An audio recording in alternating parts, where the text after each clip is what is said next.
ഗോവിന്ദചാമിയുടെ jail ചാട്ടത്തിന് പിന്നാലെ Kannur central ജയിലിലെ electric fencing പുനഃസ്ഥാപിക്കാൻ നടപടിയായി. 3 കൊല്ലമായി ഇലക്ട്രിക് ഫെൻസിംഗ് കണ്ണൂരിൽ പ്രവർത്തിക്കുന്നില്ലെന്ന് കണ്ടെത്തിയിരുന്നു.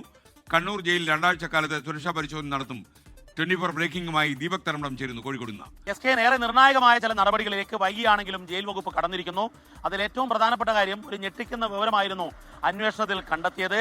അത് കഴിഞ്ഞ 3 വർഷക്കാലമായി കണ്ണൂർ സെൻട്രൽ ജയിൽ, അതായത് വിയൂർ കഴിഞ്ഞാൽ അതീവ സുരക്ഷാ ജയിലാണ് കണ്ണൂർ സെൻട്രൽ ജയിൽ. കൊടും ക്രിമിനലുകൾ, കൊടും കൊലയാളികളെല്ലാം, കുറ്റവാളികൾ അവിടെ പാർപ്പിച്ചിരിക്കുന്നു. പക്ഷേ എന്നാൽ ഇലക്ട്രിക് ഫെൻസിംഗ് വർക്ക് ചെയ്യുന്നുണ്ടായിരുന്നില്ല. ഗോവിന്ദചാമിയുടെ ദൃശ്യങ്ങളിലുമെല്ലാം ഗോവിന്ദചാമിക്ക് അത് വർക്ക് ചെയ്യുന്നില്ല എന്ന് നേരത്തെ അറിയാമായിരുന്നു എന്നുള്ളതും അദ്ദേഹം ആ ഇലക്ട്രിക് ഫെൻസിങ്ങിനെ മറികടന്നാണ് ജയിൽ ചാടിയത് എന്നുള്ളതും നമ്മൾ കണ്ടെത്തിയതാണ്. ആ അടിസ്ഥാനത്തിലാണ് അടിയന്തരമായി തന്നെ ഇലക്ട്രിക് ഫെൻസിംഗ് പുനഃസ്ഥാപിക്കാൻ വേണ്ടി ജയിൽ മേധാവി ബൽറാം കുമാർ ഉപാധ്യായ ADGP നടപടി സ്വീകരിച്ചിരിക്കുന്നത്. ഇതിന്റെ പ്രാഥമികമായി PWDയുമായുള്ള യോഗം കഴിഞ്ഞു എന്നുള്ളതാണ് പ്രധാനപ്പെട്ട ഒരു കാര്യം. മറ്റൊരു പ്രധാനപ്പെട്ട കാര്യം, വിയൂർ സെൻട്രൽ ജയിലിൽ മാത്രമാണ് ഇപ്പോൾ ഇലക്ട്രിക് ഫെൻസിംഗ് വർക്ക് ചെയ്യുന്നത് എന്നുള്ളതും പ്രവർത്തിക്കുന്നത് എന്നുള്ളതും ഒരു ഞെട്ടിക്കുന്ന കണ്ടെത്തലാണ്. തിരുവനന്തപുരത്തെ പൂജപ്പുര സെൻട്രൽ ജയിലിലും ഇലക്ട്രിക് ഫെൻസിംഗ് വർക്ക് ചെയ്യുന്നില്ല. മറ്റൊന്ന് തവനൂരിലെ ജയിലിൽ ഇലക്ട്രിക് ഫെൻസിംഗ് സ്ഥാപിക്കേണ്ടതുണ്ട്.